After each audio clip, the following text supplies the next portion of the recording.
That may be the greatest catch I've ever seen in my life. Okay, we're going to do something a little bit different in this video. Instead of going through talking about the must-add options from the waiver wire, we're going to kind of pair this with our must-add waiver wire options that we released earlier today. And I'm going to be talking about some players that I think it's just time to cut bait with. I mean, really a lot of these guys in this list, like a perfect example would be Allen Robinson. I mean, these players may have some name value. I mean, maybe they do have the talent profile, but from a fantasy football standpoint, I just simply have no idea how they get into our starting lineup rest of season. And it really is just to the point where they're just clogging our roster, and really think we should be considering dropping them. But of course, before we dive into the list itself, you know exactly what we have to do here. We have to give away some free Fantasy Flock Network hats like we do every video for the people that go down there, drop that like on the video, and leave a comment as well. The winners in this video are going to be both Jack and EG3. Of course, thank you all so much for being a part of the flock and supporting the channel. And of course, every time you go down there, drop that like, leave a comment, you get entered in to win a free Fantasy Flock Network hat. And if you win that hat, just send me that email ASAP with your physical address so I can get that out to you.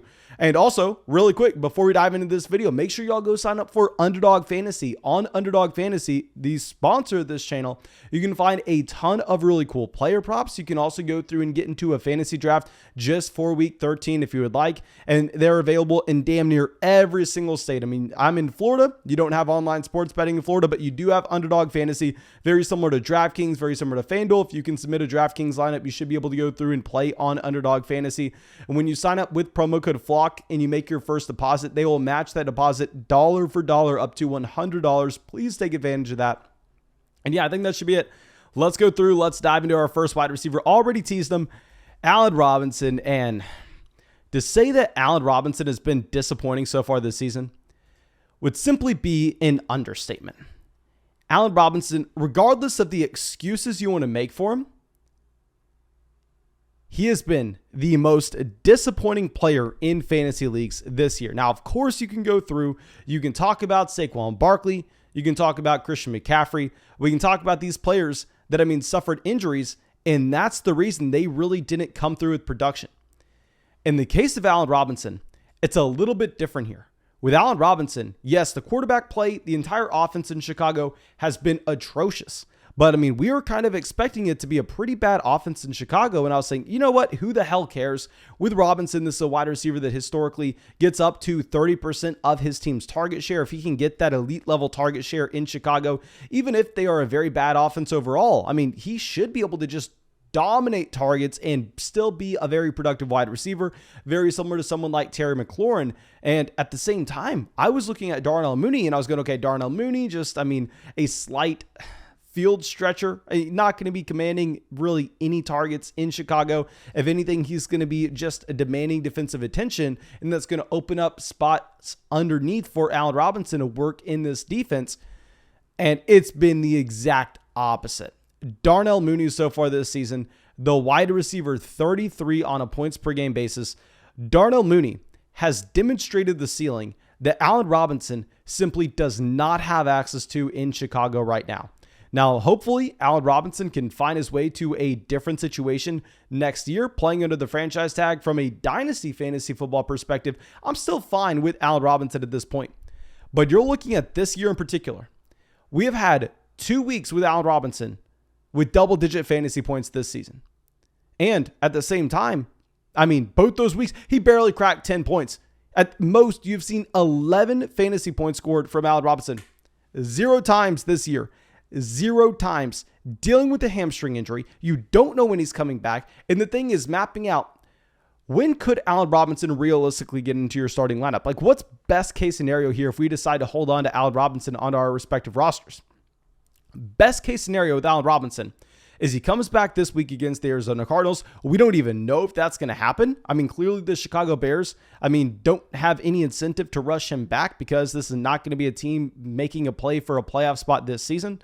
So they have no incentive to rush him back. We don't know if he's coming back this week. Even if he were able to come back against the Arizona Cardinals, how many weeks would we have to see of Allen Robinson getting to 20 fantasy points before we could consider starting him. I think he would at least have to have 2 weeks of 20 fantasy points.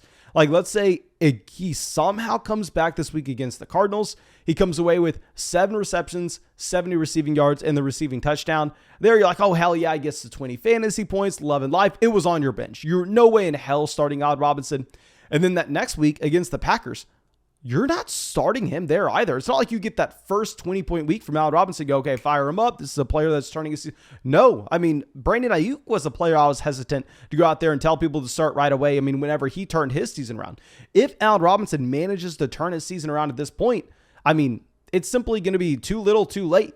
And looking at Darnell Mooney has been operating as the wide receiver 1 in Chicago. We moved Darnell Mooney up above Allen Robinson in our rest of season rankings pretty early this season. And speaking of that mark of 11 fantasy points that Robinson hasn't gotten to a single time this year, Darnell Mooney, 12 points in week 2, 18 points in week 4, 15 points in week 6, 12 points in week 8, 20 points in week 9, 23 points in week 11, and 17 points in week 12. I mean, that's 7 games from Darnell Mooney getting to 11 fantasy points and a total of 0 from Robinson. Robinson at this point is literally just a name. That's all he is. He's wasting a roster spot on your team. Go through and drop him, even if you're playing in a 12-team format. Like, I think you'd have to be playing like a 14 or a 16-team league for me to be convinced to just hold on to Allen Robinson. And now our next wide receiver actually was pretty damn strong at the beginning part of the season. Marvin Jones. With Marvin Jones, so weird to see what we had in Jacksonville. Of course, this is just another similar theme here. You have a very disappointing offense overall.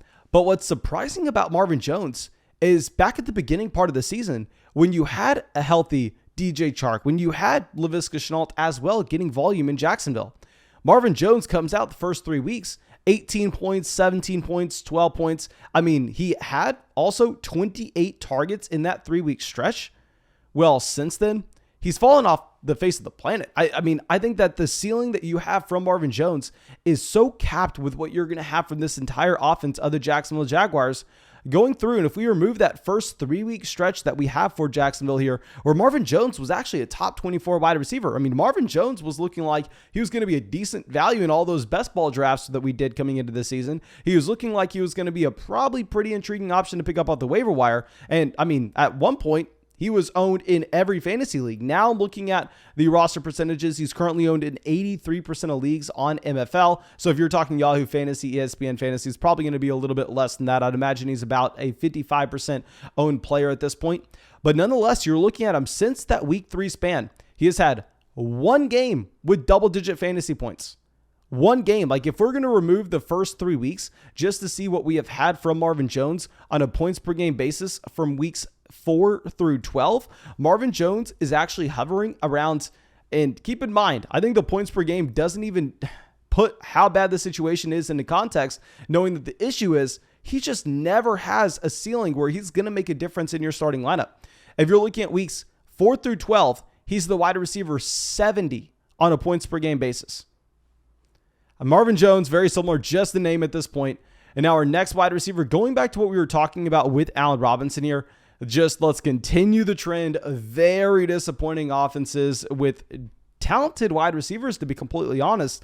I mean, Corey Davis is a very talented wide receiver. Going back, remember what we had in week 1 with Corey Davis, where this offense was horrendous with Zach Wilson, a very bad offense as it's been all season. Of course, you've gotten flashes with Mike White and Joe Flacco. Zach Wilson has shown absolutely nothing here. Back in week 1 against the Panthers, Corey Davis comes out. He gives you only 7 targets, but 97 receiving yards, 5 receptions, multiple receiving touchdowns at the same time. And with Corey Davis, I mean, this is a player that has been coming through and he gets volume every single week. He's had 56 targets so far this season through 8 weeks. So this is a wide receiver that's getting close to 7 targets a game. 7 targets a game, you would think that's fantastic. But a lot of this production doesn't tell the full story, because some of the production came with not Zach Wilson, came with honestly better quarterback play in New York, to be completely honest.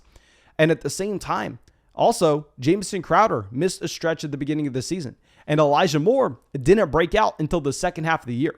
So now you have Elijah Moore. I don't want to say Elijah Moore is the wide receiver one in this offense, even though he probably is. And with Corey Davis here, best case scenario, he is sharing the wide receiver one role with Elijah Moore, and that's best case scenario. Now he's dealing with a groin injury. We know that with these groin injuries, like, you have no idea when they're coming back. I mean, you really can't look at previous examples of other players because it's wildly dependent on the individual situation that we would have from Corey Davis, and very similar to what we were talking about with Allen Robinson with a hamstring injury. What is the incentive for them to come through and rush back Corey Davis? There is no incentive. This is one of the worst offenses, one of the worst teams in the entire NFL. Clearly, this is a team that's going to be playing to get a future draft pick that's a little bit better than what they have right now. Of course, they're trying to win football games, but there's no reason Corey Davis, a wide receiver they just signed to a massive contract, to be rushing him back in the short term. And with Davis, is Zach Wilson ever going to be able to get to 240 passing yards a game? I don't know if that's going to be the case his rookie season, with Elijah Moore taking a step up, with Corey Davis currently dealing with an injury, and you can't go through and put him on the IR because he has not been designated to go on the IR right now. I think there's just another roster clogger. I mean, not really doing anything for us. Now, our next wide receiver you should have dropped a long time ago, Robby Anderson. Now, with Robby Anderson, oh my gosh. It was hilarious to see people coming out and thinking that all of a sudden he was a startable wide receiver after you have Cam Newton hitting him with that receiving touchdown back in week 10, Cam's first week in there. And of course, so many people want to get excited. To go through and to say Robby Anderson has been bad so far this season would be an understatement. I mean, I think at this point, you can make the argument that Robby Anderson has been the worst wide receiver in the NFL this year. And I know that is a bold statement to make.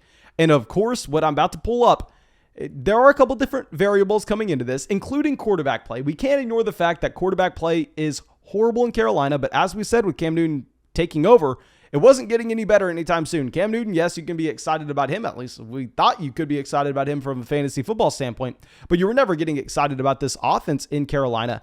And to go through, look at Robby Anderson. Right now, on a yards per target standpoint, keep in mind, with Robby Anderson, this is a typical field stretching wide receiver. This is a wide receiver with that elite speed. I mean, you would naturally assume that with Robby Anderson, he's coming out and he's giving you a very high yards per target, that he's not commanding a lot of volume, but he's going to be very efficient with the targets that he does have.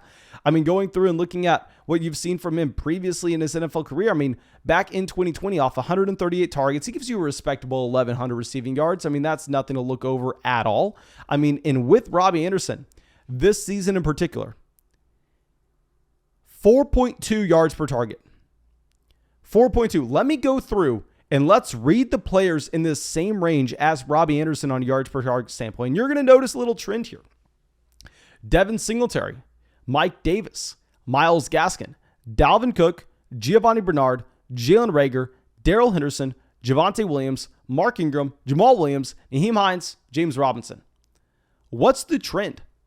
The only wide receiver there is Robby Anderson. Yes, Jalen Reagor, but nobody's rostering Jalen Reagor in fantasy. Nobody's getting excited about Jalen Reagor. Robby Anderson, I don't know what it is. I don't know if, I mean, he got the contract, and at the same time, they drafted Terrace Marshall, and he's like, okay, my job's done. I mean, let's go through, let's just coast the rest of my end. I don't know. All I know is Robby Anderson, literally, it wouldn't matter if Robby Anderson comes out this week, and he has 19 targets, 14 receptions, 200 receiving yards, and multiple receiving touchdowns. In week 14, and he's on bye this week even. So if he's on bye, hell yeah, you can't go through and roster him, because even if he came out, had that massive blow up spot against the Falcons in week 14, which isn't happening, even if that were to occur, you're not starting him in week 15, his first flash that he's shown you this season.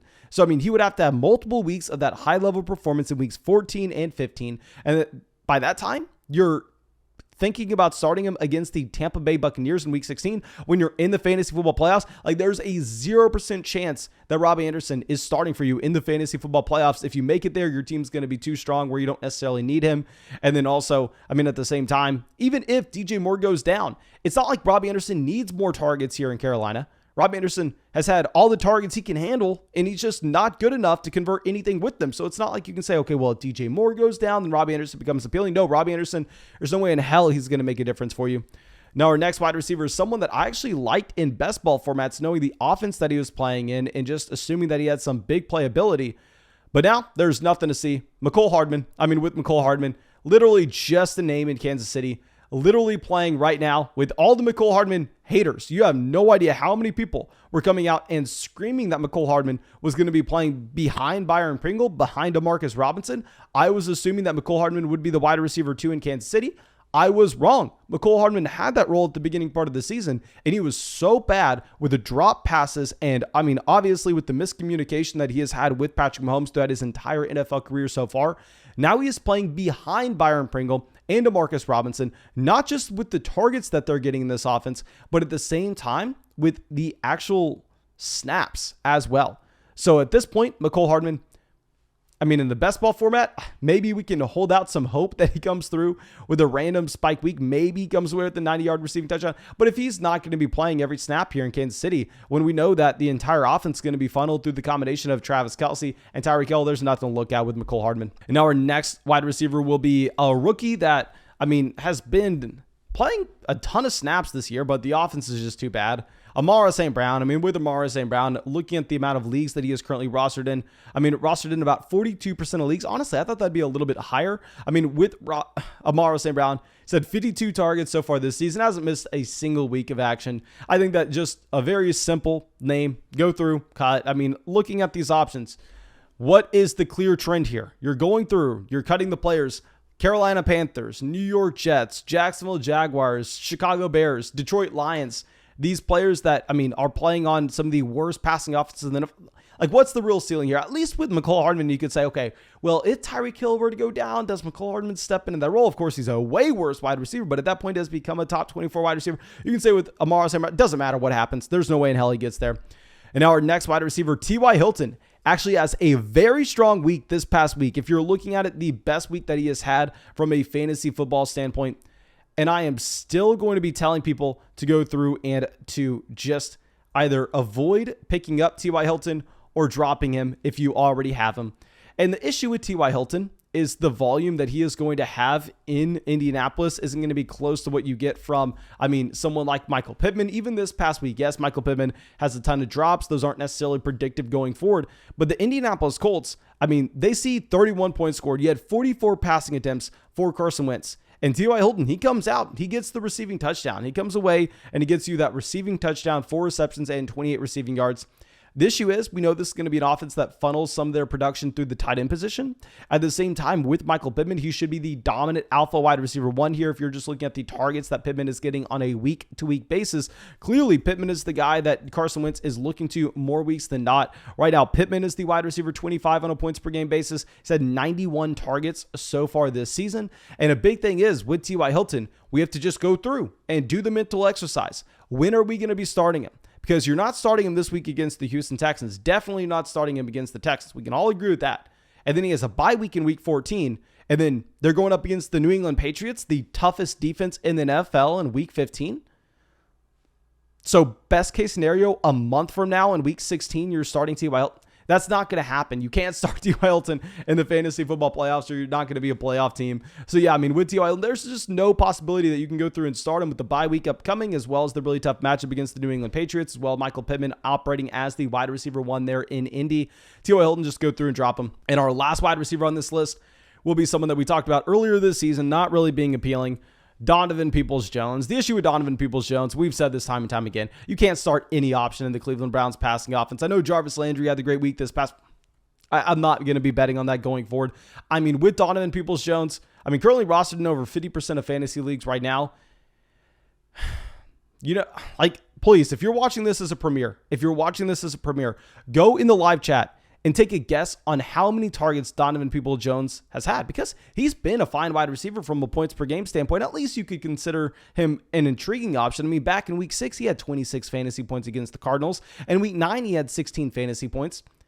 But with Donovan Peoples-Jones, the issue is, as we've already said, he is only a field stretching option. He is a poor man's version of Marquez Valdez-Scantling. You're looking at a lot of other dud weeks, 3 points, 2 points, 0 points, 5 points, 2 points, 1 point. He's had 28 targets so far this season. There's no way in hell you'd ever consider starting him. With the bye week upcoming at the same time, you can't start him this week. You're not going to be starting him against, the earliest you could start Donovan Peoples-Jones would be about week 15, week 16. I'm not going to be holding on to him for that. I'd rather just have a running back off the waiver wire. And of course, thank you all so much for checking out this video. Please go to the comment section. If you did not like this video, if you thought that this was horrible, please let me know in the comment section. I won't make any more videos like this. If you enjoyed this format of me going through and talking about players to give up on fantasy, let me know and I can do this going forward as well. But please make sure you go down there, drop that like, leave a comment to get entered in to win a free Fantasy Vlog Network hat. Make sure you go sign up over there on Underdog Fantasy with promo code FLOG. Check out some of those player props. Go get in a fantasy draft just for week 13. And yeah, I think that's all I got for you. Really hope you have a great day, and I really hope that I see you out in the live stream tonight.